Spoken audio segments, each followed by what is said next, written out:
remember when we were like going to come up with a list of names for who could play Noir, and the first person mentioned was Nicolas Cage, and then we were like, "What? Let's forget the rest of the list. Like, obviously, we're done. We're going to Nick." This guy."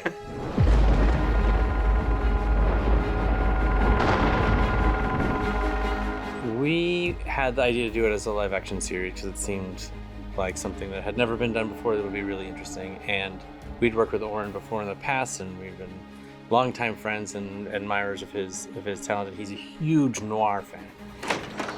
Morning.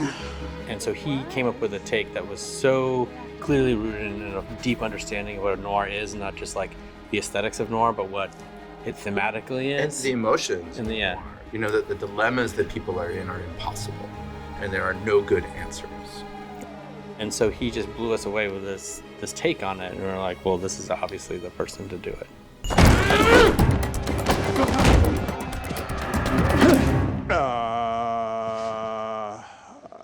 It's Tai Chi. Yeah, that's right. It's Tai Chi. It's good. It's good for breathing and relaxation. I recommend it. The easiest path in for me was it was about my sort of journey in the film industry. And I love it so much, but also it's like you get excited about a thing, you pour your heart and soul into a thing, and then there's always somebody to kind of kick you in the teeth. It's a tough business, but at the same time, I would never really quit. Like my passion for it hasn't dimmed at all. I kind of like the idea of a character kind of like that kind of gets punched in the face over and over again and just keep coming. And it also sort of mirrors perfectly towards noir, which is, you know, the guy who's always winning but somehow losing in the process.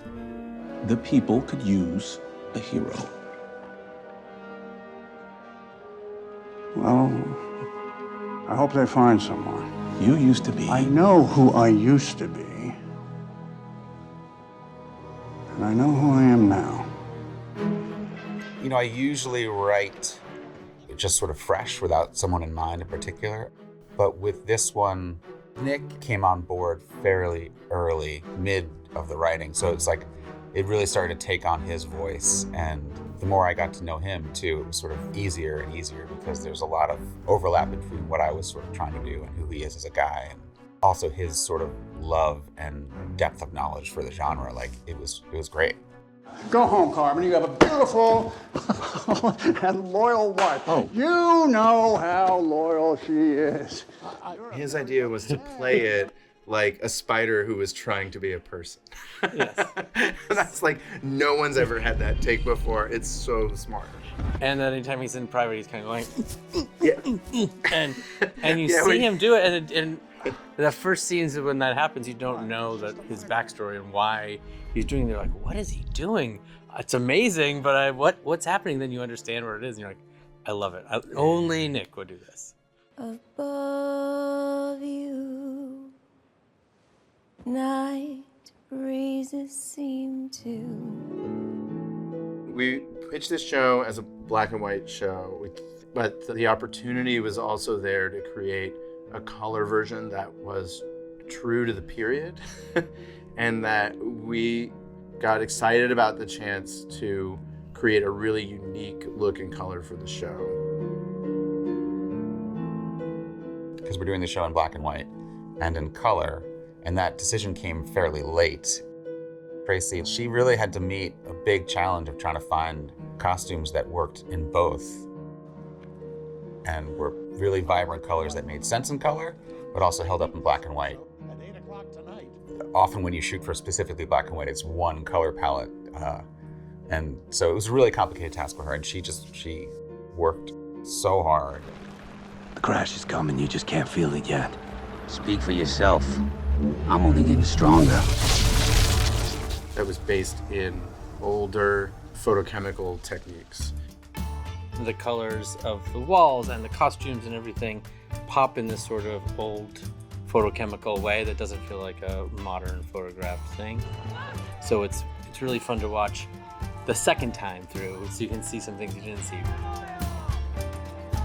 We prioritized black and white. We went through, we had all these stills from all these old movies and like what exactly they would look like, and we're adding grain, and we're adding all these things to make it look as true to what those movies look like.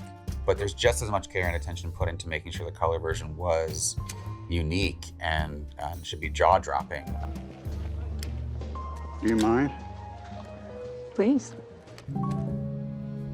One of the things we sort of said on set is, you know, with Darren, who is our main DP, and Peter Deming, that it's like if those DPs and cinematographers from back in the late 30s and 40s were making these movies, but they had access to modern technology, how would they have shot those noirs?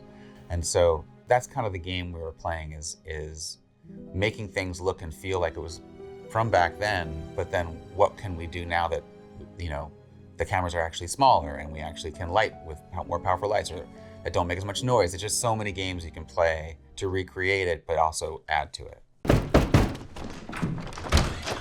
Hiya, I'm Pete with maintenance. Sorry about the leak. It'll be no problem. I'll just, gosh, the unit downstairs, big mess. Water, Every set we had, you know, if it's Ben's tenement apartment from the 30s, when you walk in there, somehow there are 17 layers of paint, all period appropriate. Like it felt real because it was real. They just took so much care and pride.